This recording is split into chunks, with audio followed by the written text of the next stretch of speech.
Hello everyone. Welcome to today's English learning story.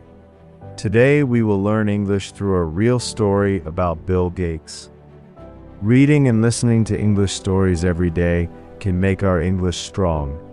Why? Because stories help us learn new words, improve our pronunciation, and teach us how to make natural English sentences. When we listen carefully, our ears become familiar with English.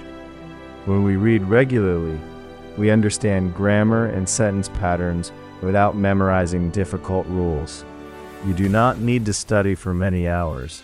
Just 5 to 10 minutes every day can make a big difference. Be patient, keep practicing, and never be afraid of making mistakes.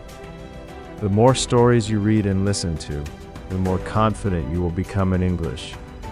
So, listen carefully, read slowly, and enjoy the story. Today, I will tell you a real childhood story about Bill Gates. When Bill Gates was a young boy, he loved to think, not just for a few minutes. He could sit quietly for hours and think about ideas. One day, his mother saw him sitting alone and doing nothing. She asked, "Bill, what are you doing?" Bill replied, "I am thinking." His mother said, "Thinking about what?" Bill smiled and said, "I am thinking about many things." Bill Gates was different from other children. He was not always interested in sports.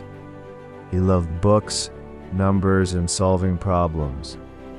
Sometimes he became so focused that he forgot what was happening around him. His parents worried about him, but they also understood that he had a special way of learning. Years later, Bill Gates said that if he were a child today, some people might think he was on the autism spectrum because he was very calm, deeply focused, and sometimes had difficulty with social situations. Instead of trying to become like everyone else, he embraced his way of thinking and learning. He used his strengths. That habit of thinking deeply later helped him build Microsoft. This story teaches us an important lesson. Being different is not a weakness. Sometimes being different can become your biggest strength. Never be afraid to think, learn, and ask questions, because one small habit can change your future. See you in the next English learning story.